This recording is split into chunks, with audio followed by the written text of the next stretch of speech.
Je suppose que vous connaissez toutes et tous le peintre Rubens, Pierre-Paul de son prénom d'ailleurs. Le peintre des grands corps, des allégories, de la Voie lactée, non? Mais oui, regardez.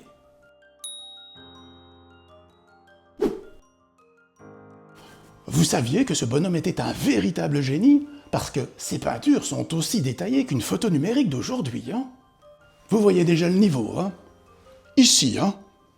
Mais par contre, ce que personne ne vous dira jamais, c'est que Rubens ne peignait pas qu'avec des pinceaux.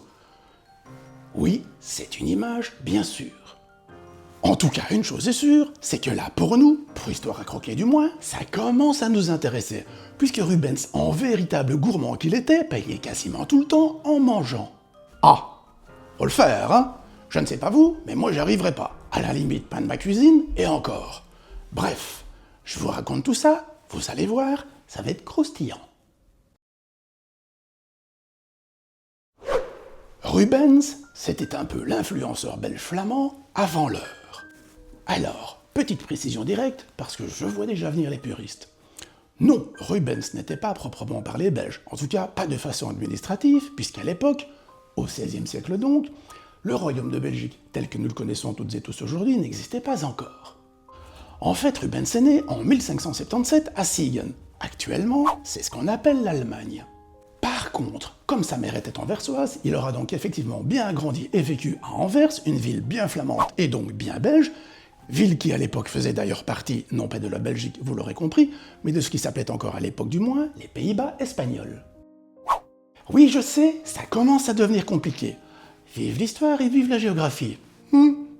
Et pour finir, histoire d'être plus complet, la Belgique ne naîtra officiellement que 2 siècles après la mort de Rubens, soit en 1830. Ceci expliquant cela. Ah oui, et l'Allemagne, l'unification allemande et la proclamation de l'Empire, c'est en 1871. Mais revenons à Rubens et à son travers pour la nourriture, puisque finalement, c'est quand même ça qui nous intéresse. Imaginez un peu un atelier de peinture gigantesque, des apprentis qui courent partout, des commandes qui arrivent systématiquement de toute l'Europe. Et Rubens comme un bienheureux qui se tient toujours au garde à vous au milieu de tout ce joli bazar. C'est que notre ami avait une vie en XXL, de grandes toiles, de grandes idées, un grand train de vie et un appétit grandement démesuré. C'est que notre Belge d'artiste adorait les plats de gibier rôti, les pâtés de lièvre, les poissons fraîchement pêchés dans l'escaut, les desserts, les fruits, les vins bien charpentés, etc., etc. Son estomac était aussi baroque que tous ses tableaux. Je vous laisse déjà imaginer la chose. On raconte même qu'il ne disait jamais non à un bon repas et que c'était un habitué des grandes tables. Bref, un bon vivant, quoi. C'est l'époque où être bien portant signifiait être en pleine forme, être riche et donc être respecté. Maintenant, je suis sûr et certain que vous allez adorer ce passage.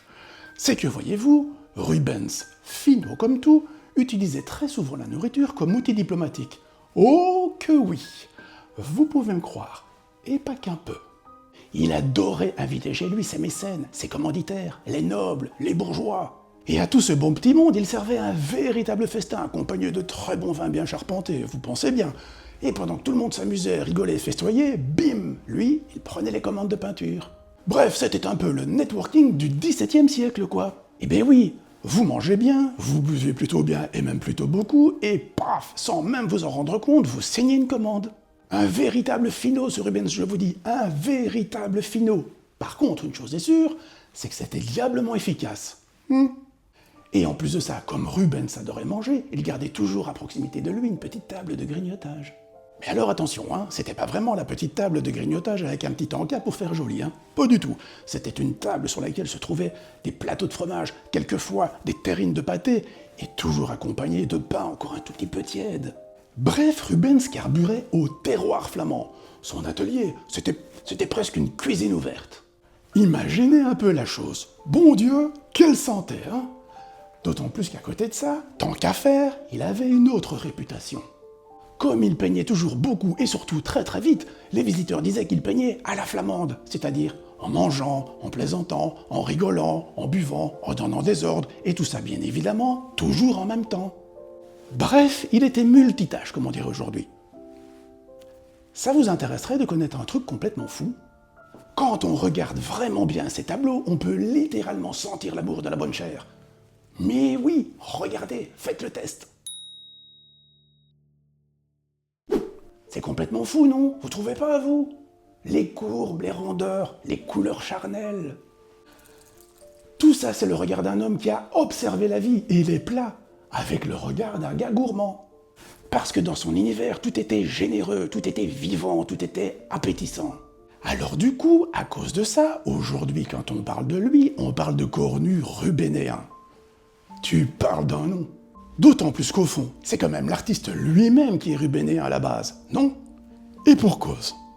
Donc finalement, voilà ce qu'un homme qui vivait bien et qui mange bien nous aura laissé en héritage. Mais du coup, je pense à quelque chose à l'instant-là. Heureusement qu'elle n'était pas anorexique, hein. Vous imaginez le résultat aujourd'hui? Mon Dieu, la misère. A plus.